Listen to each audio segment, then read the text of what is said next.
Greetings, it's HawgDawg. Hey, we're in Innsbruck, Austria, where we're going to show you the startup sequence for the DodoSim 206.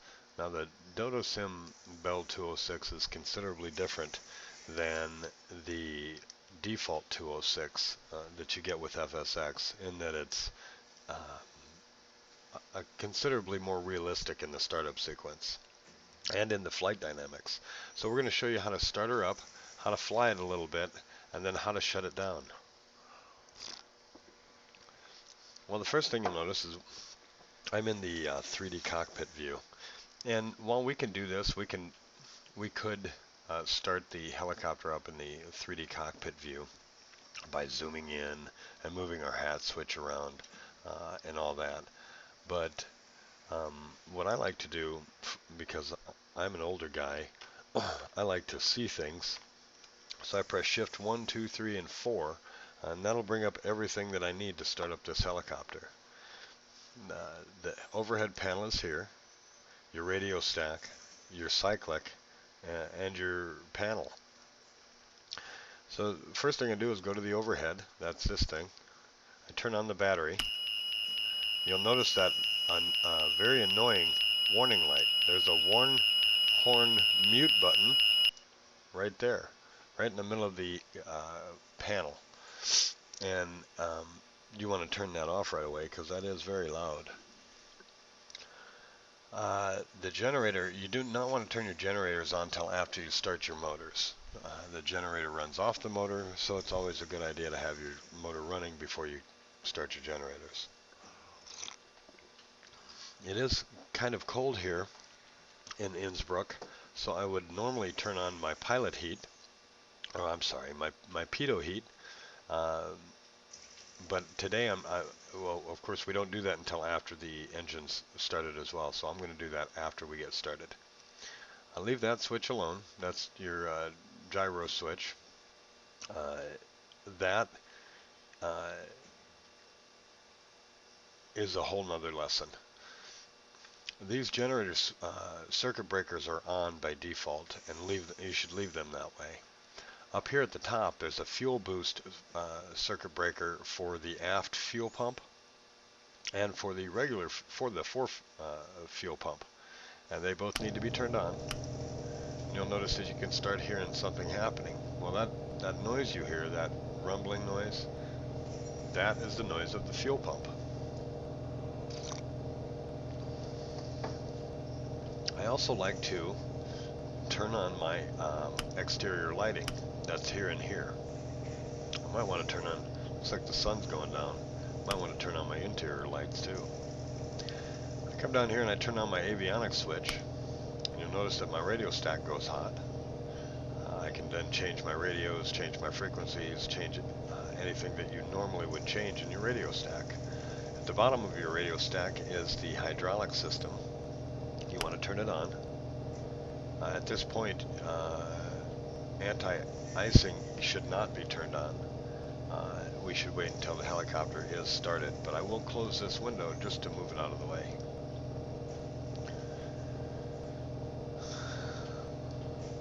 So now we're left with our overhead panel, our cyclic, and our panel.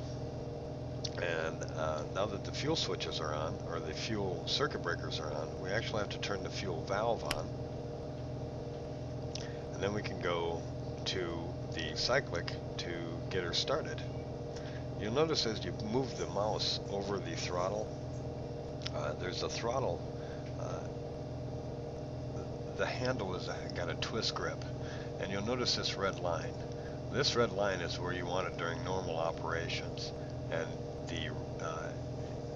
the other red line is on this throttle piece of metal, and you can see it way back here.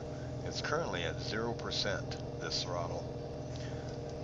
So if we increase it all the way up, you'll notice that those two lines match up. But to start the 206, it's important that we don't take it up. We need to take it down to, say, 6%. And actually 6% is the number that exactly. So you can't can't start it at 5%, you can't start it at 8 or 10 or whatever. You have to start this helicopter at 6%, at least in the beginning, and I'll show you. You'll notice you can't take it past 6%. That's because the idle release catches on.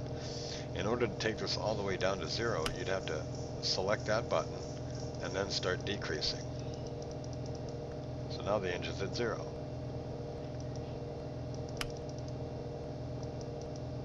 So I'm going to move this back down to 6.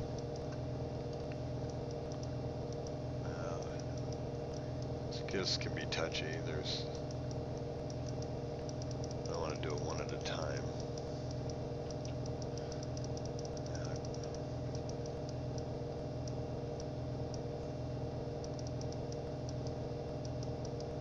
Oh, darn it, I had it too. This can be touchy.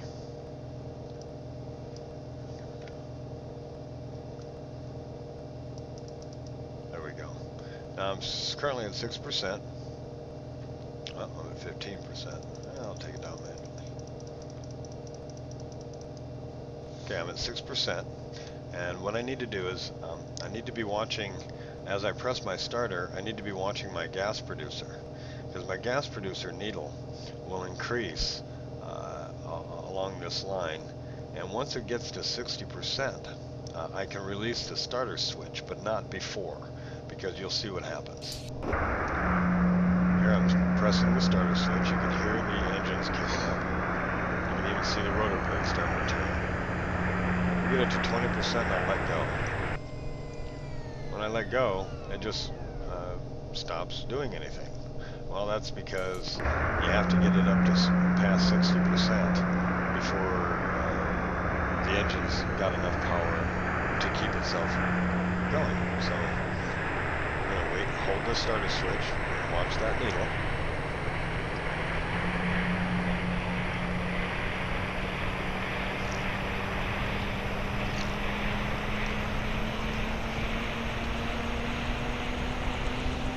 Wait till she gets up to 60.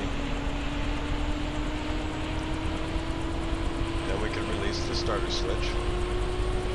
And then, now that we don't have to hold the starter switch and we have a free hand,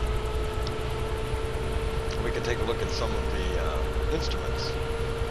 One of the instruments you need to take note of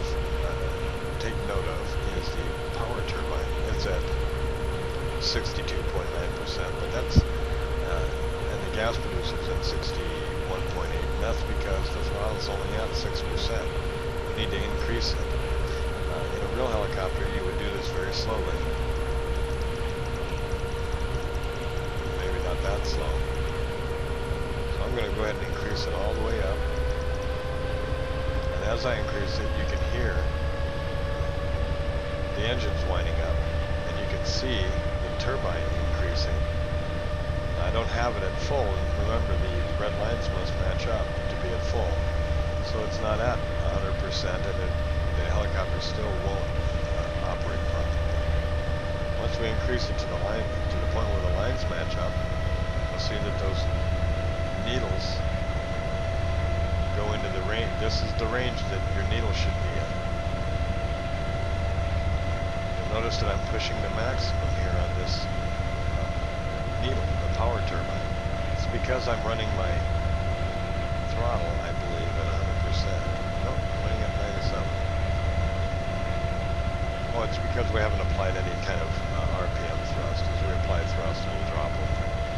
At this point, you want to turn on your generator switches, your generator switch, because if you don't, eventually flying around in the helicopter, everything's going to shut off, and that's because your battery will die. Turn on my heat, my pitot heat.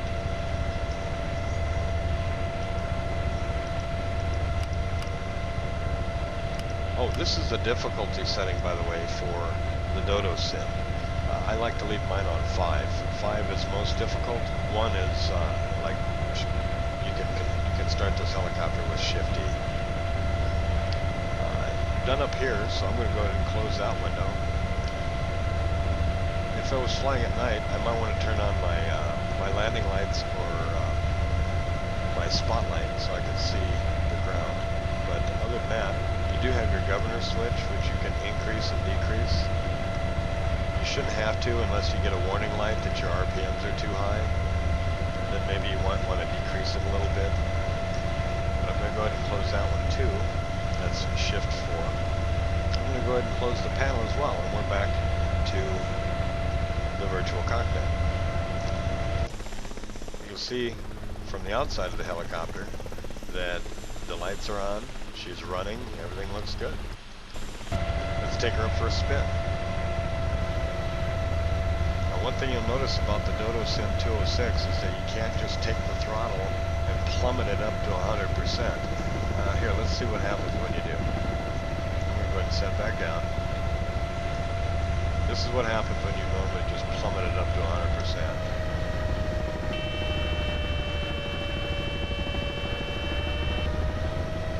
The reason for that is because if you look at, here, let's zoom in a little bit.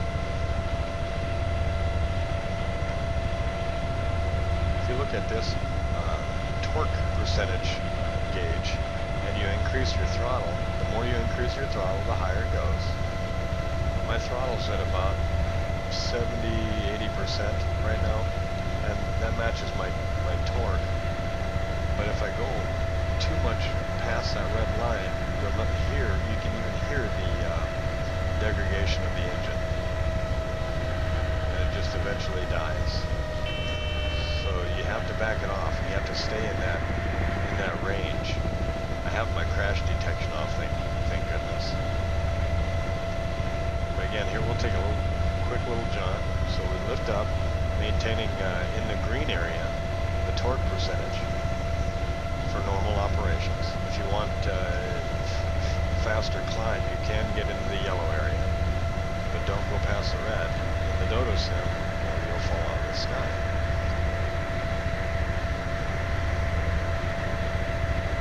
Other than that, the DodoSim flies much like the other 206. We'll go ahead and set down. We'll quickly go through I've set down way too fast in this DodoSim, as you can see. It's very sensitive to realism, so I wasn't paying attention. I was paying more attention to this video, so I set down a little hard.